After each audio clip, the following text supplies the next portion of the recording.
Hi, good morning, good evening. There we go. Hello. Okay. Let the meeting come to order. Nice to meet you, Jeffrey. Yeah, nice to meet you, John, and also Cole, nice to meet you, and hi, Tommy. And Tommy, Hello, I guess we're Jeffrey. not going to get video. Ah, there we go. We even have video. Okay. Yeah. So who is located where? I'm in upstate New York. Cole is in Massachusetts. Where are you guys? I'm in Austria, it's close to Salzburg. I don't know if you know that. Yeah, so I'm working in the mountain, doing some work. Yeah. What are you doing in Austria? I'm working as a shaper. I'm working in a snow resort at the moment currently. A So shaper, did you say? yes, I'm working in a snow park. Shaping rams basically. That's what I'm Shaping doing. rams. I don't even know what Ram that means. shaping, so a ramp where you can jump off from, basically. So you Ramp. have ramp, yes. You have like several obstacles in a snow park sometimes. Yeah, that's what I'm doing currently. So And this is an Austrian ski resort. exactly. Got So it. I just finished my master degree. I'm done with it. I've been studying for a couple of years now. And now I'm taking some time off to do some other things, work here a little bit there, and yeah, do the project with Tommy together in Uganda.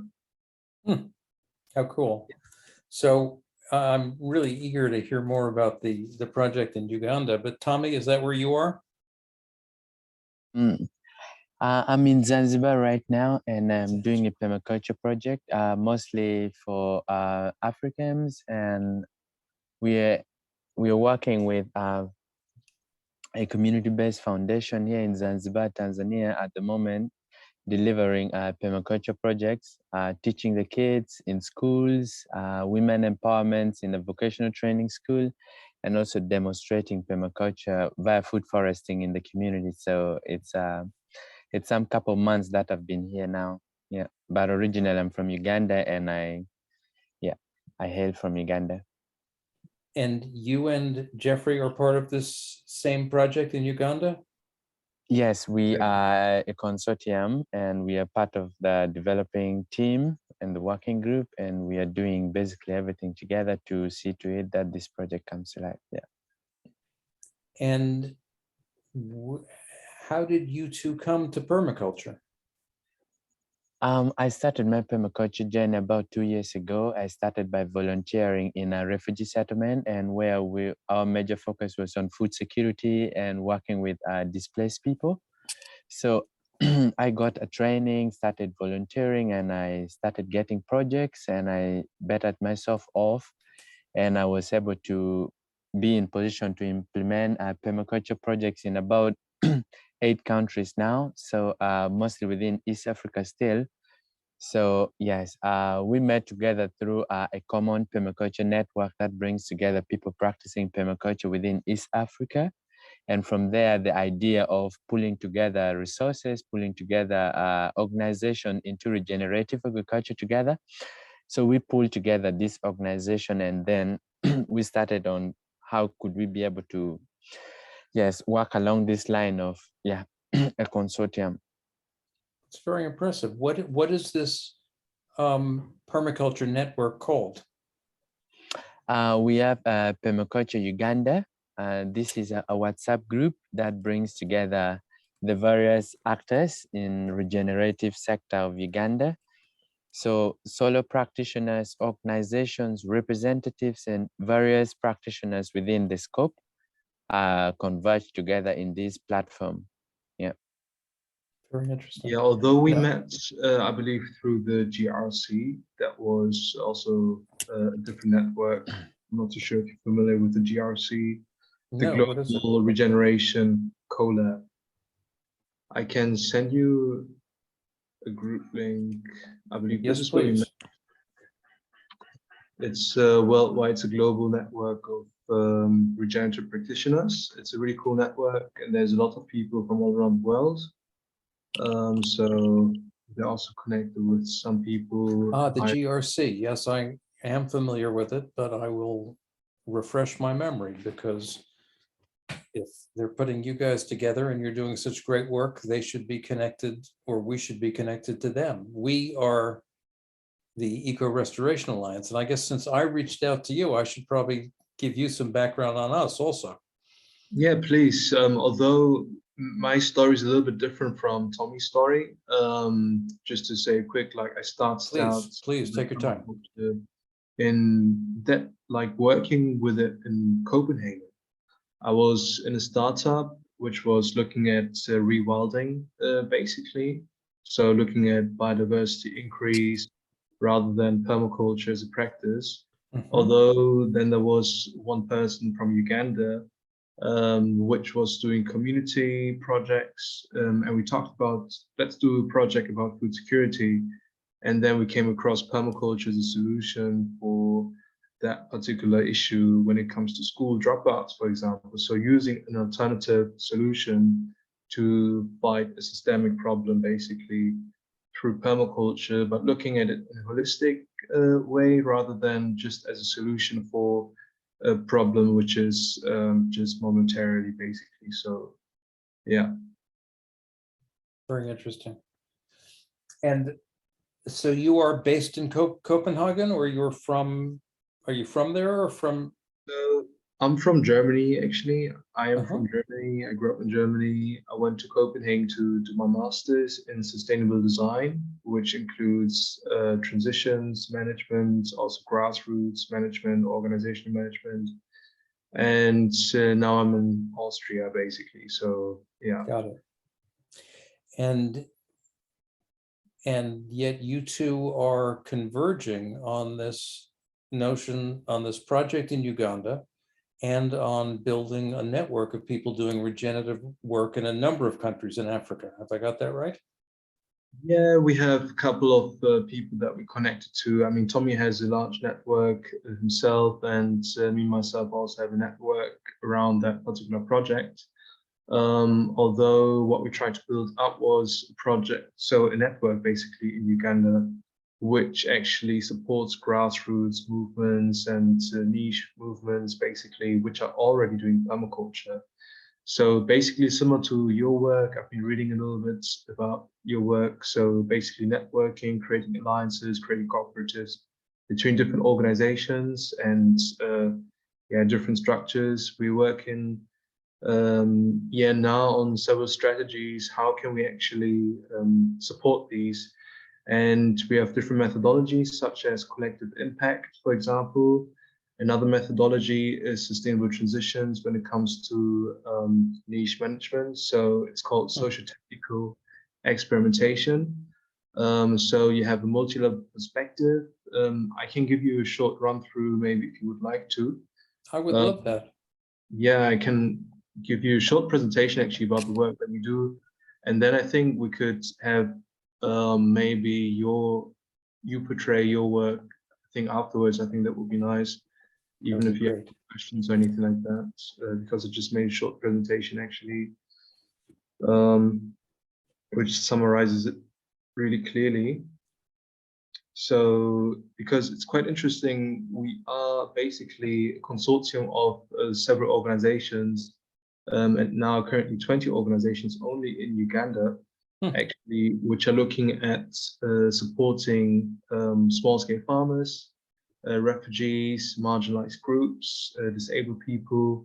There's one, for example, organization which is looking at sustainable fashion. Her name is Margarita, and she supports women, for example, to build their own clothes and use biomaterials, basically out of regenerative materials. We look at food systems, schools.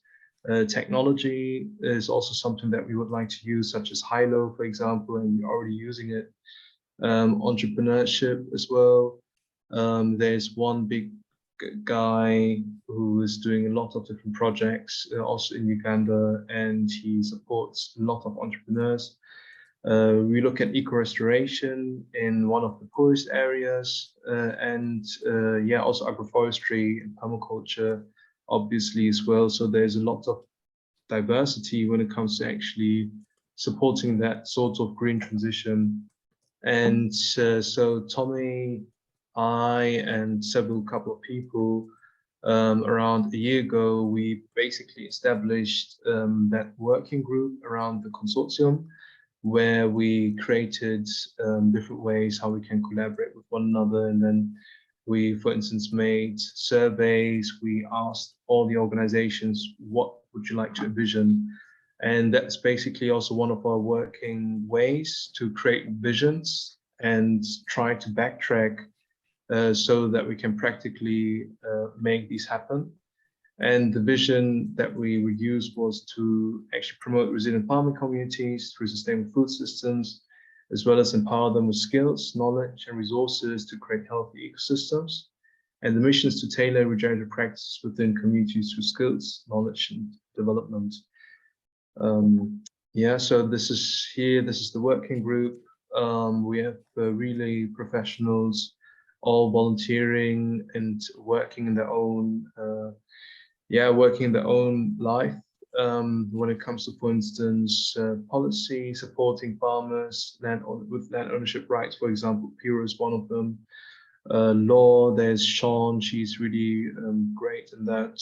Management approaches is also something that we learn when it comes to project management, technology, even cryptocurrency, for example, big interest in using also drones and alternative ways how to really include new innovations into what we do.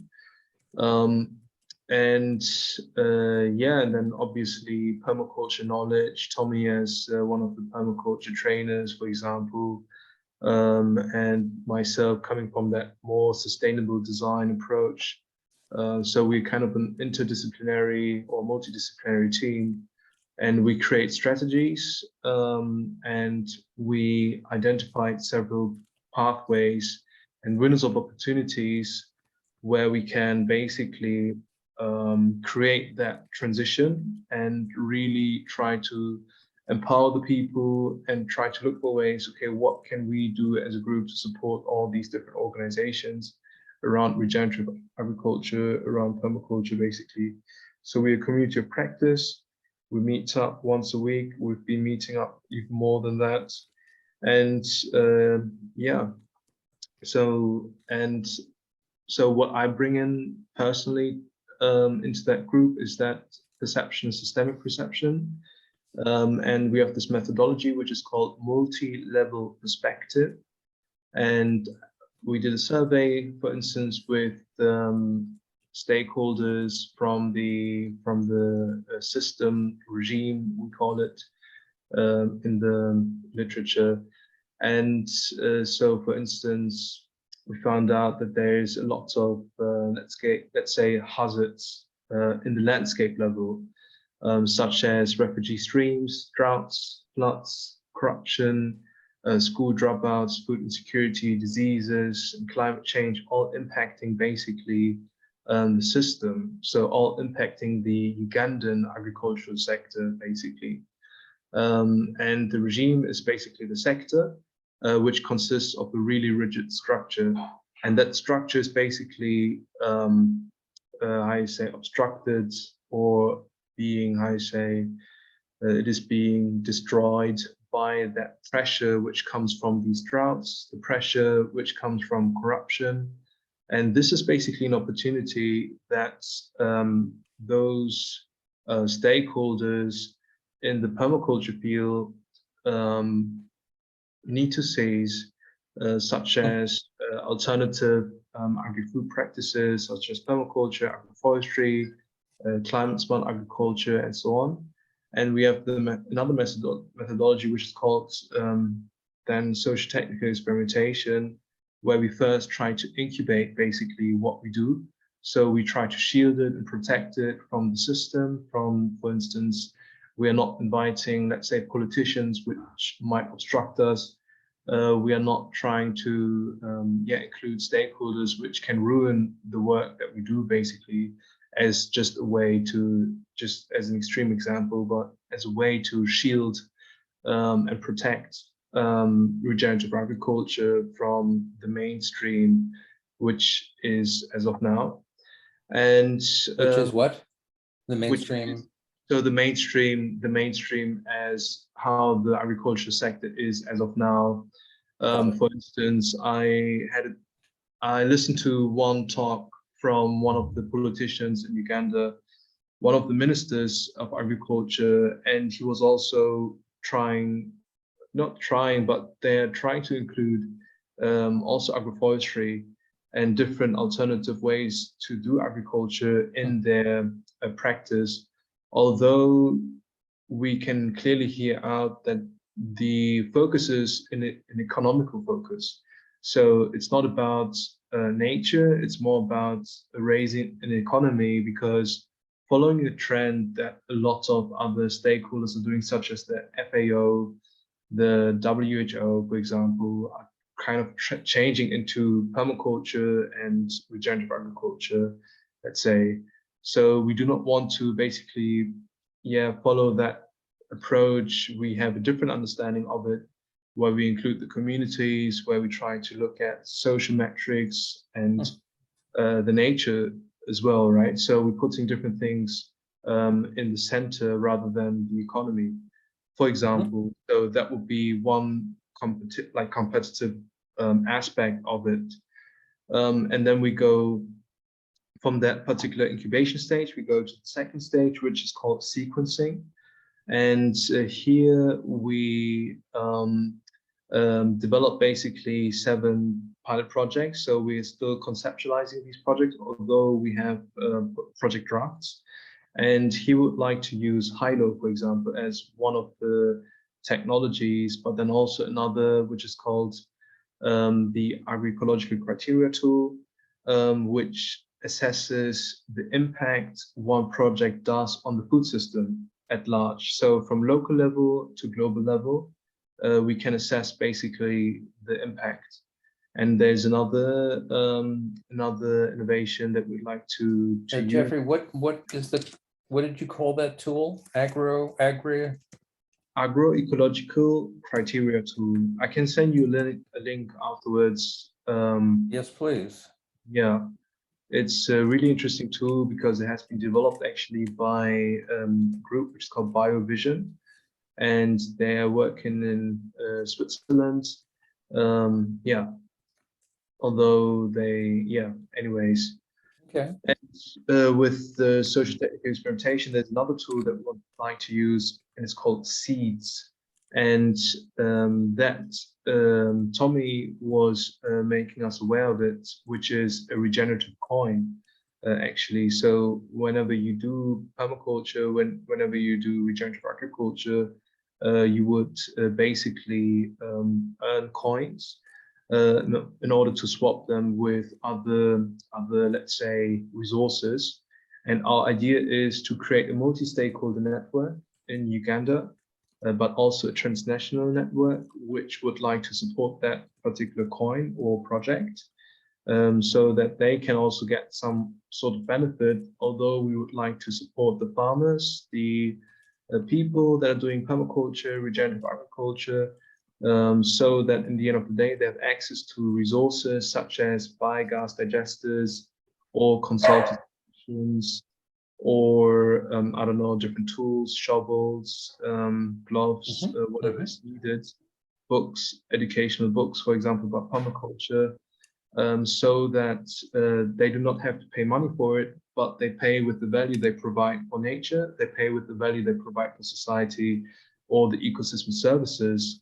So we want to basically open up a different conversation when it comes to looking at these different values deriving out of permaculture and regenerative practices, and giving it a value basically at the end of the day.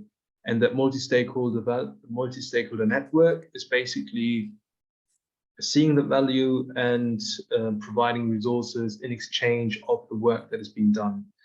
So we want to create some sort of alternative economy, although not based on money.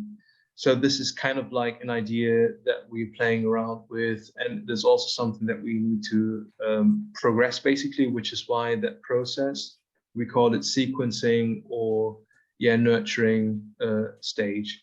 And the third stage would be to after finding out the best practices, to basically upscale and embed them embedded into the agricultural sector. So upscaling stage, where we call it the niche development stage. For instance, then we could invite, for example, politicians, we could invite governments, we could invite people that might have obstructed our way in the early stages. But now that we have basically found out the best practices and we know how to protect ourselves by registering by law and so on, then it is harder, for instance, to be basically persecuted, and easier also to be accepted by the larger mainstream as well. So this is basically the strategy. And yeah, so what we're doing currently is we co-create a shared agreement in the working group, for example, but then also with consortium members. And so we really want to look at collaborative approaches. We'd like to register, but then also apply for different licenses. And this is basically, that was the first stage. So really creating a safe space and shielding the selection, shielding from selection environments such as markets. And at the second stage, here we look at these 7 different projects that we have currently conceptualizing in all sorts of different parts of Uganda. And it is basically a space for network broadening, for creating bonds and linkages among the consortium members, creating stronger networks and bringing people together, building trust amongst one another, co-creating, collaborating and optimizing whatever is being done. And in the working group, we are trying to build and maintain these learning communities within these communities of practices.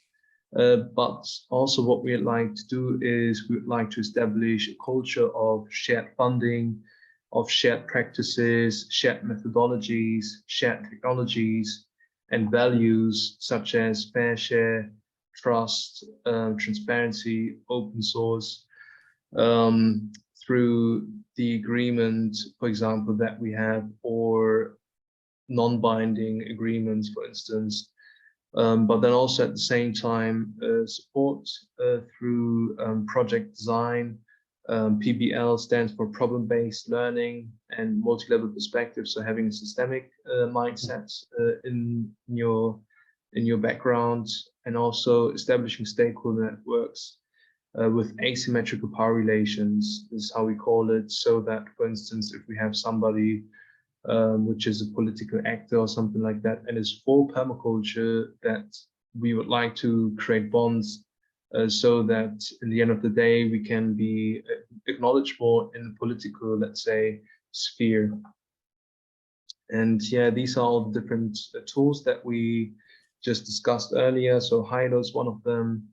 And the interesting thing is that we are trying to develop actually in the working group as of now is strategy, where we build groups among these 7 projects. So you have to imagine that each project has shared funding, and which is why there needs to be some sort of shared impact assessment. So, and for that particular assessment, there will be a group, this like ACT group, basically. So the agroecological criteria tool group. And all across these different projects, all around Uganda, there's going to be meetings twice a month. So that they can talk about challenges, they can talk about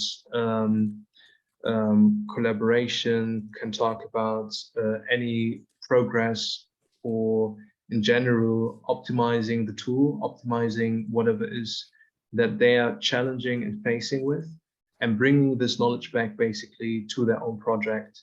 And here we have to be careful, because we do not want to create these silos, but we want to create an interconnected web basically of knowledge, which is why there's one particular group which is called the Network Weaver Group. And this group basically makes sure that the knowledge is being transferred to each of the different projects and even further. So that knowledge which is being nurtured basically in the projects can also be brought to the larger consortium in the end of the day, so that all the 20 organizations can have something from whatever is being created, and yeah, in the middle of it. And yeah, so, and basically after optimizing, we would like to basically embed this into the sector, right? Here's a little roadmap that we have. Currently, we'd like to create a project profile. And with that profile, which means having project drafts, we have basically now 7 project drafts outlining the 7 different projects. We have an agreement as of what kind of shared practices do we have. And also after really refining that profile of ours, we would like to then go to the second stage, which is where we reach out to our network, our transnational network, and also to funding as well, looking at, for instance, philanthropists or people who fund regenerative projects, so that in the end of the day, that funding pool can benefit all these 7 projects in the end. And yeah, the third stage would then be to create that space where these projects can roll out and really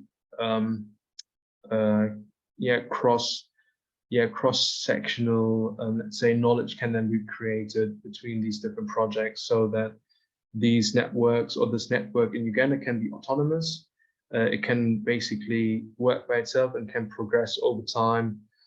So we're looking at far scale, or we're looking at a large scale, or like ahead in the future, rather than just trying to create moment value, basically. So yeah, so that's basically it. That's where the consortium is as of now.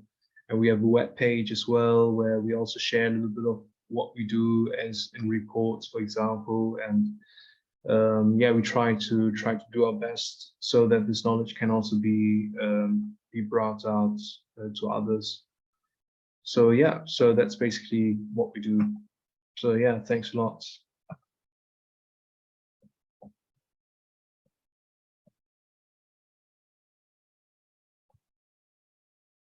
Sorry, we can't hear you. Your microphone is... I'm sorry. I said, well done, Jeffrey. That's a really impressive presentation. I'd like to see your last slide again. Yeah, sure. The references. 1 second. Yeah, these people that are included here, they're really interesting. It's a really interesting group. They're really interesting scientists from the sustainable transitions background. And we created basically also connection with the network, which is called Drift, for example. And that network is a European network. Not necessarily only European, Drift is European, but then there's a Sustainable Transitions Network, which is a global network. And they look at how can they bring, for instance, communities, so local stakeholders with global stakeholders together. And they created, for instance, that these different approaches. So this is an approach from 2 different scientists. So you have one scientist looking at the system and another scientist how to embed whatever there is into the system, for example. So this is these first two scientists, for example. So yeah, it's a really interesting. They're interesting scientists, basically. Yeah. So this is a very rich and sophisticated framework. Is this what you learn with an MS in sustainability design? Yeah, some of the knowledge actually, although this is something I had to kind of like research myself. Yeah, but some of the knowledge for sure, for instance, the multi-level perspective is something we were introduced with at the university in the master's level. Yeah. And as I understand it from your timeline, this very grand and rich vision and roadmap is mostly a blueprint right now, right? These projects are not yet funded or on the ground. Is that correct? No, so we are at the stage where, so we handed in all the project drafts. For instance, we're currently still developing the agreement. And so it is basically a blueprint. So it derived out of a concept, basically. So, and we're trying to realize that concept. Although we're always optimizing it, we're always making it better. Sure. For people. So, yeah. And do you have any funding to date? No, we do not have any funding, and it is still something that we're kind of lacking at, because we really want to make everything proofreads, and Everything especially what? Proofread. So we want to have everything, let's say, Proofread. Yes, understood. Proofread.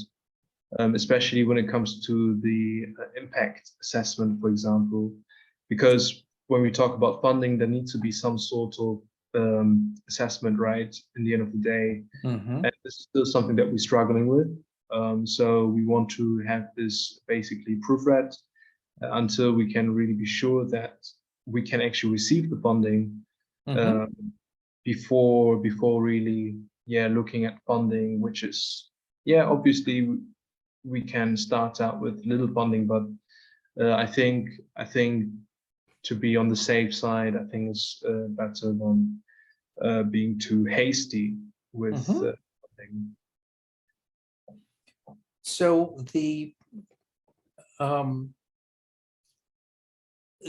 project in the Ugandan refugee camp that is what caught my attention at Hilo is just one of your 7 pilot projects?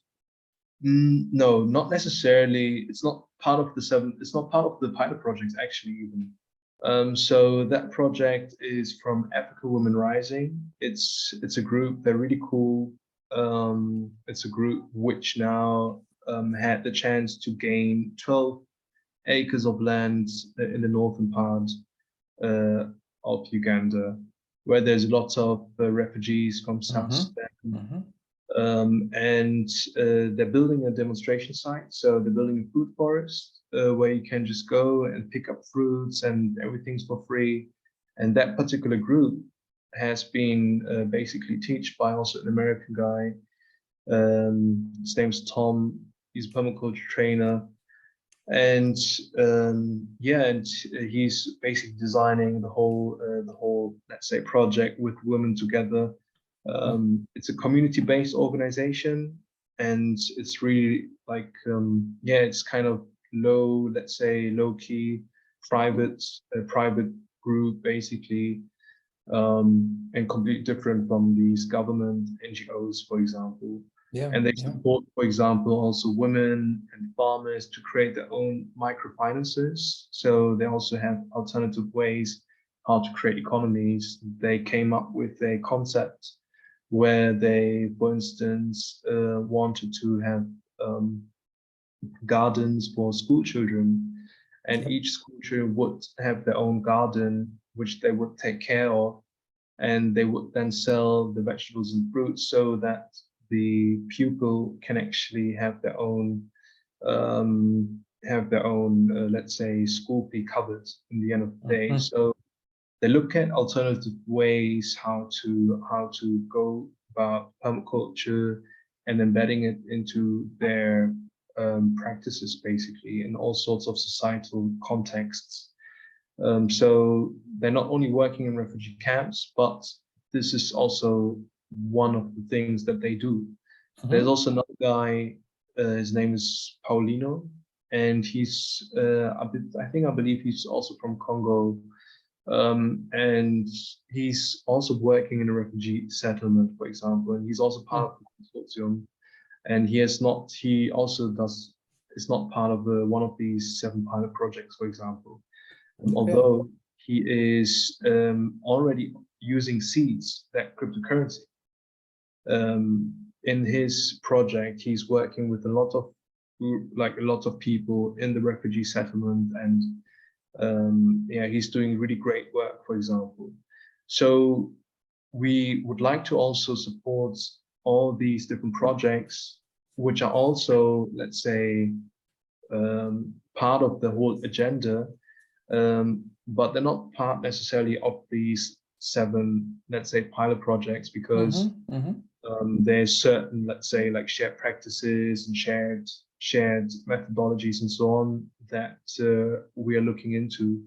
Although this is one thing, and the other thing is that the consortium, the larger consortium, is also something that we would like to support the best as we can in different, let's say, way.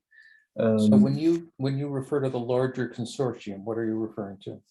So the large consortium, this is what I refer to basically.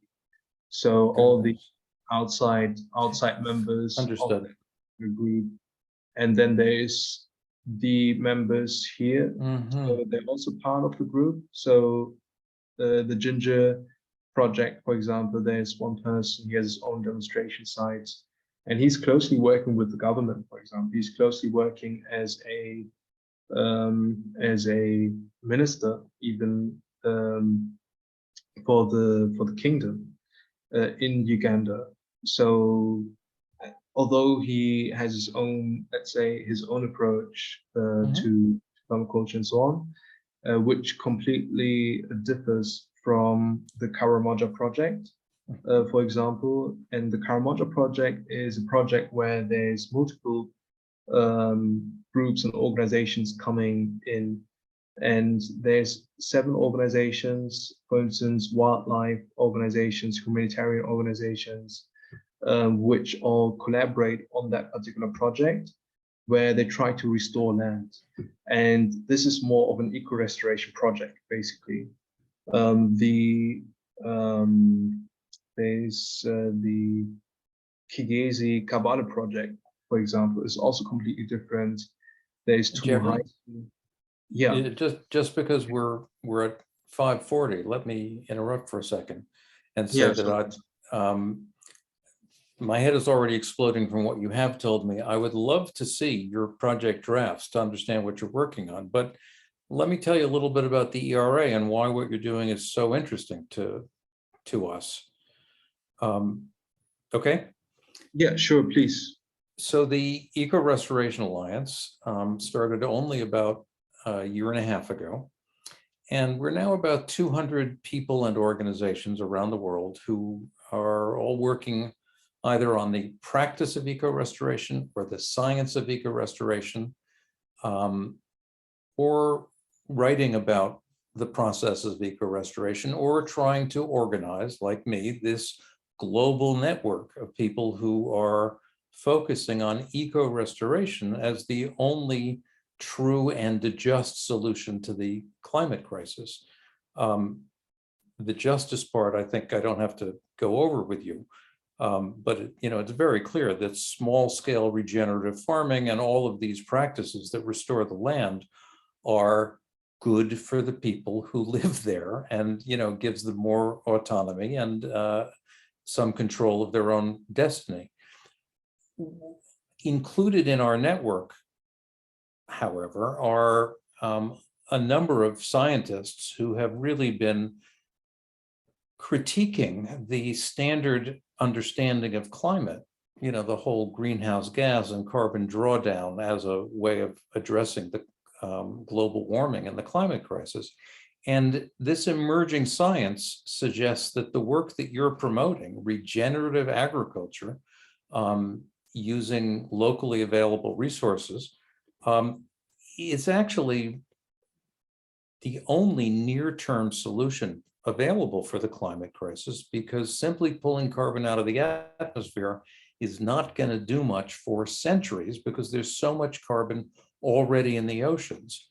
And because carbon is not the biggest part of the issue. The biggest part of the issue is what happens when sunlight hits the ground and what vegetation on the ground does to transform that question and to drive the global water cycle, which is the planetary air conditioning system.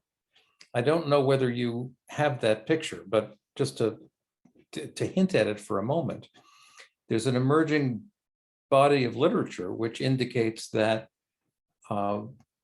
healthy ecosystems move huge amounts of water from the soil into the air. That water vapor in the air travels up to the upper atmosphere, carrying a huge amount of energy that would otherwise be turned into plain old heat on the ground. And when that water condenses in the upper atmosphere, it releases energy up there, and some of that goes out into space. So it's both an air conditioning system which moves heat, prevents the ground from heating up, moves that heat up into the upper atmosphere, and allows some of it to go out into space.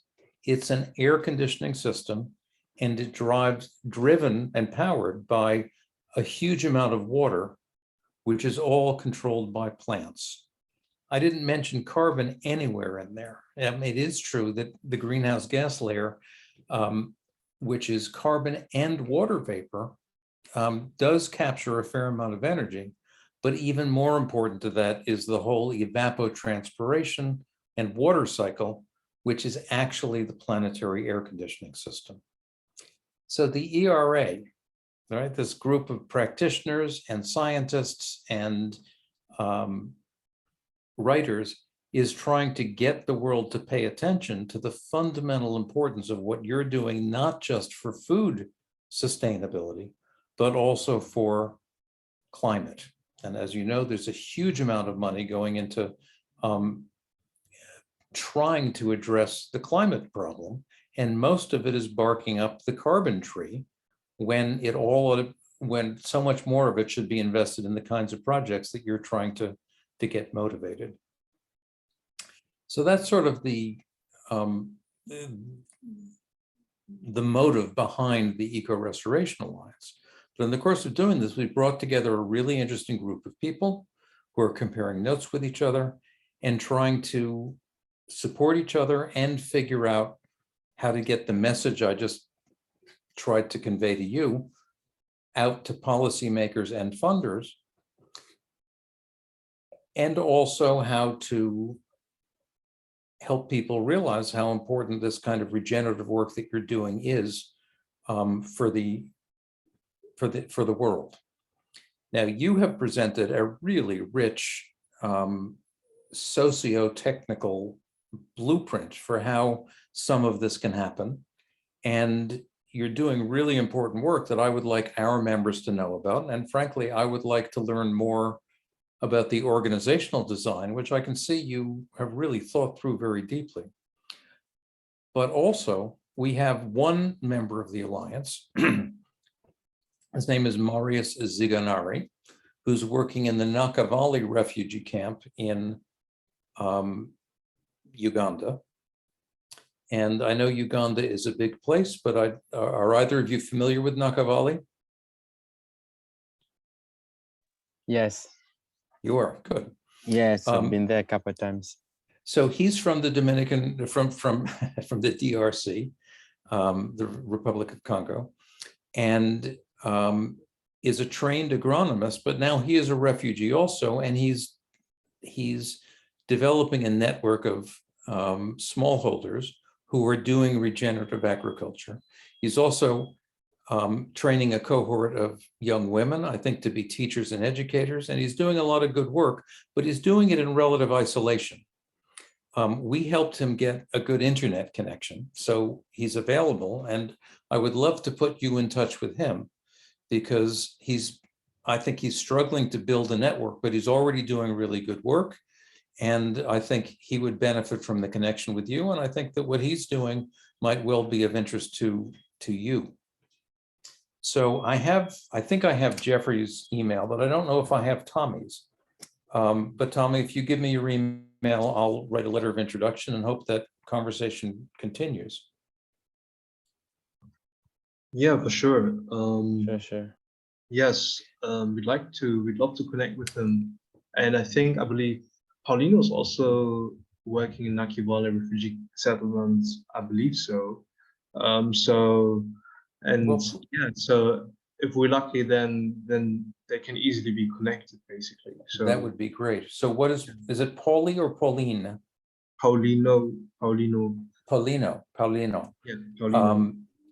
Yeah. Okay, well, I hope you'll keep me copied on your email once I connect you two to Marius, and also I'll include Owen from New Zealand, who has been supporting that project also. And I guess I'd like to just mention a couple of other projects that we're involved in. And then Cole is going to follow up to invite you to join the Ecorestoration Alliance and just share your work with us and let us know how we can help support your efforts, because you're doing just the kind of thing we would like to know more about, and just the kind of thing we're trying to figure out how to support and help spread. The other project I wanted to mention to you, therefore, is I guess I'll share my screen. Give me a second.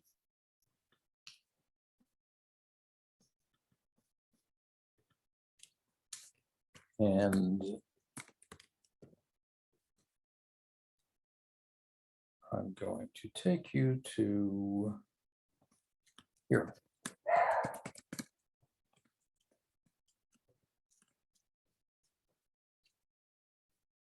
So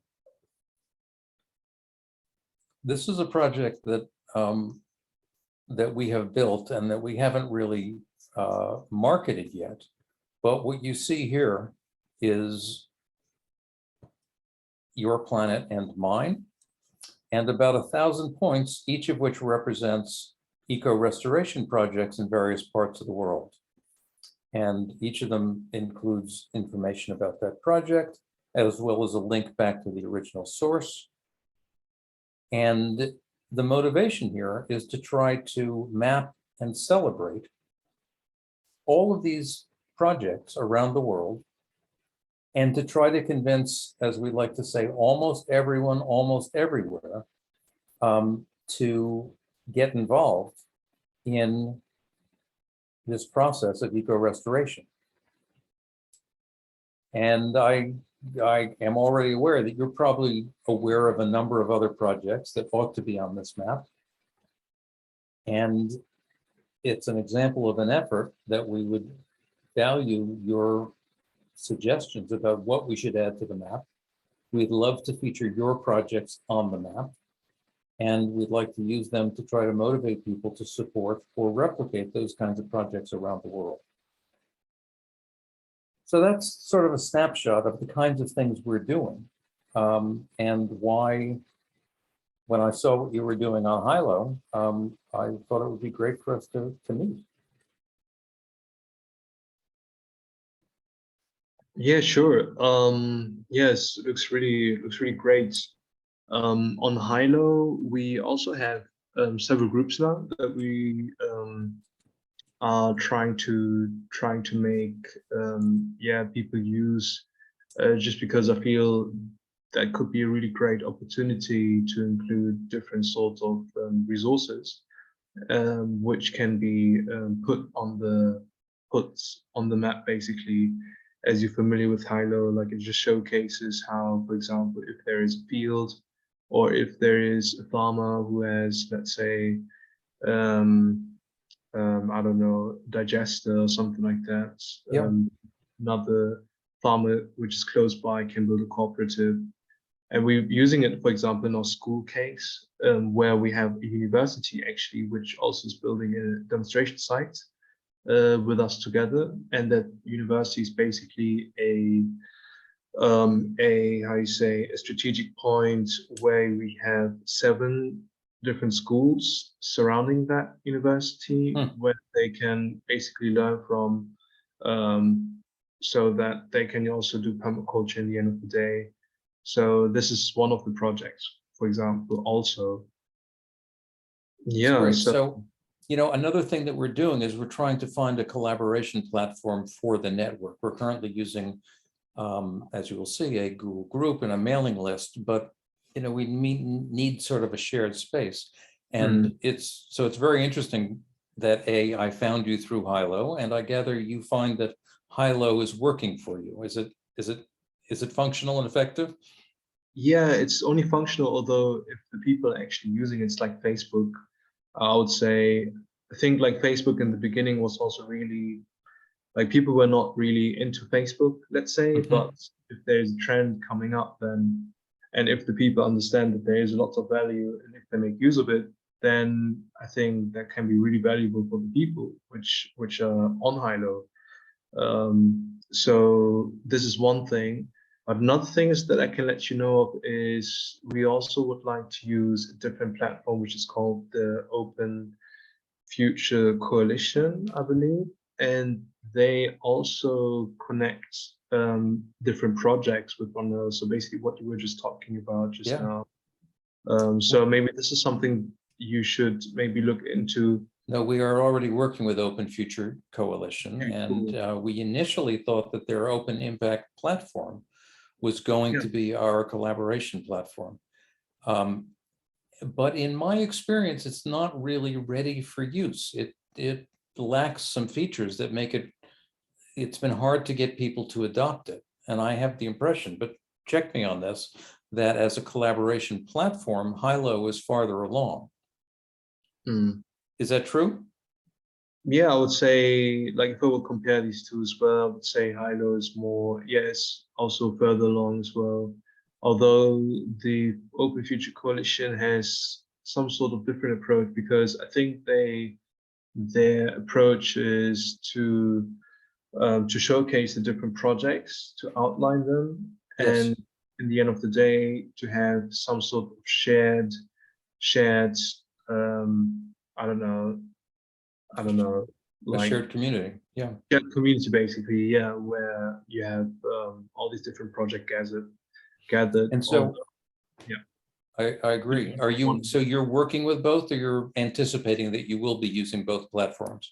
So we're using Hilo more than the other one, than Open Future Coalition. It is still something that we need to get our heads around with as well, because as you're saying, it's not really usable.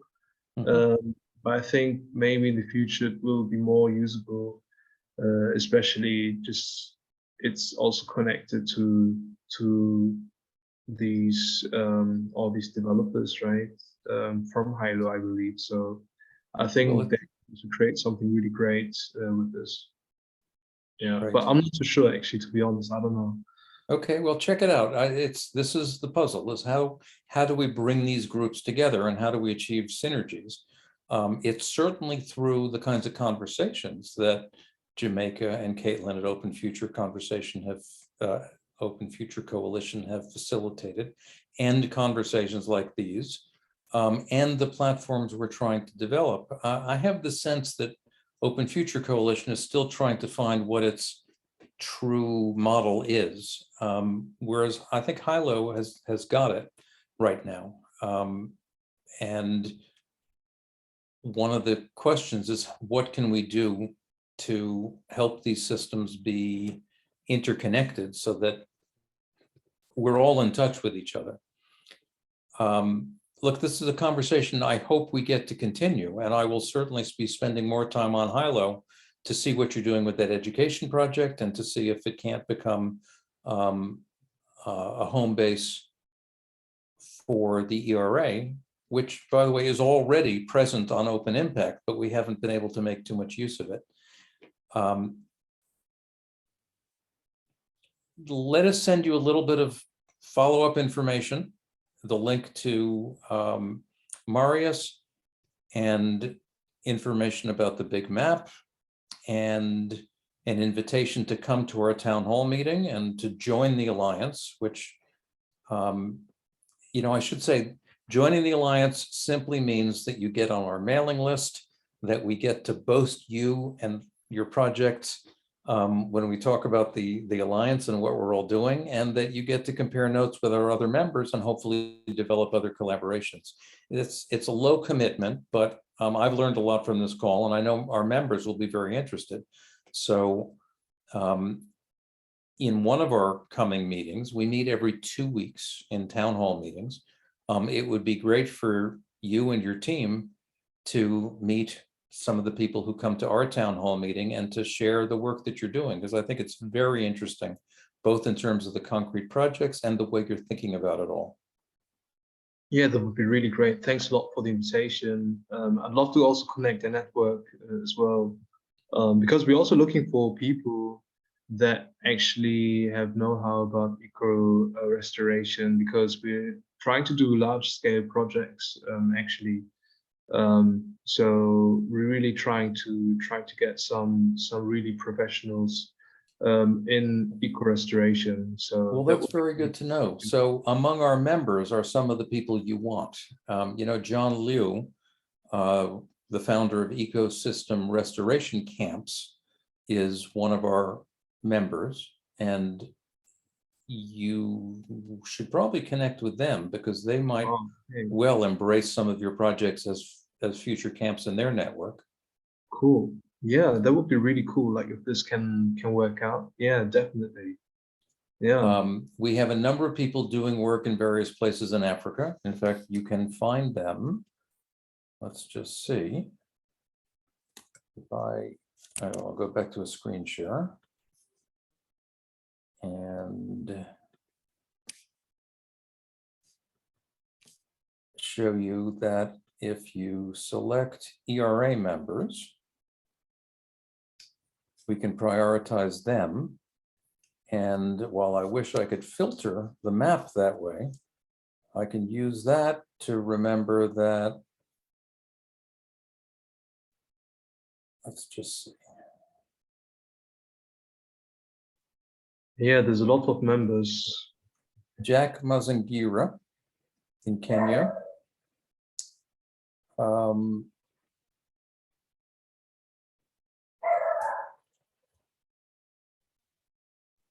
I had the privilege of meeting Jack last year. He's amazing. Is that right? Great. Oh, Yes, Tony Ronaldo, who's from Australia, but has done, as you know, amazing work in Africa. And a number of other people. So I will follow up with a number of other ERA members to tempt you to come meet them. And when you say you would like to join the ERA, we'll try to schedule an opportunity for you to meet them and to present your own work, and we'll see where it goes from there. Yeah, cool. Yeah, that would be lovely. Like it's gonna work out. And we love to join. I know Tommy, that's also on you as well. That sounds great. Well, I got what I wanted from this call. Tommy, Jeffrey did most of the talking from your side. Is there anything you want to add? Yeah, no, it's great. It's great of being a good listener, and it has been amazing. And I will just put a few things across, and thank you for setting up this call. I personally learned a lot, and this call is going to shape our direction and reshape our focus on a lot of things, and also pinpoint to where we get from here. It was an enriching conversation. Thank you for bringing in all you offered. And also, Geoffrey, as usual, thank you for putting us through. We will look more into ERA and try to see how best we could fit into your ideology and how best we could tap into the opportunities that ERA has to offer. But it has been an enriching call that we really love to have it more often, and it will really reshape how we can grow from here. Thank you so much. Thank you so much. Thank you both. I'm impressed with your articulateness. The one thing you left out is you should also think about what we need to learn from you. I'm really quite impressed by the work you're doing, and organizationally, and in terms of the theory of organization and networking, you're really quite ahead of us. So if you join us, you can help us shape our organization as we try to help support what you're doing. All right, gentlemen, it's been a pleasure. Thank you, and congratulations on what you're doing. Thanks a lot. Yeah, thanks a lot. Likewise as well. Thank you both. I'll follow up with information, so keep an eye on your emails, and I'll talk to you soon. All right, thank you. Bye. Have a good night. Your email, quickly. Is it the chat maybe? Sorry? Yes, we have the chat, and Cole, can you make a point of capturing it and then sharing? Yep, I'll follow up with the notes and the chat from this meeting. And anything else you guys need, you can always send me an email too, and I can provide additional information. Okay, cool. Thanks a lot. Thank you. Thanks a lot. Thanks a lot for the meeting. And you know, Let me ask a question out of the blue. So you've just gotten a sense of what coal does. The sad truth is that coal is, he's moving on in about a month. And so, Tommy, I was just impressed by your articulateness, and I see that you're well connected to the internet. How do you spend your days? I spend most of our days doing projects in the morning and in the afternoon, and most of the times I'm doing researches, reading more, and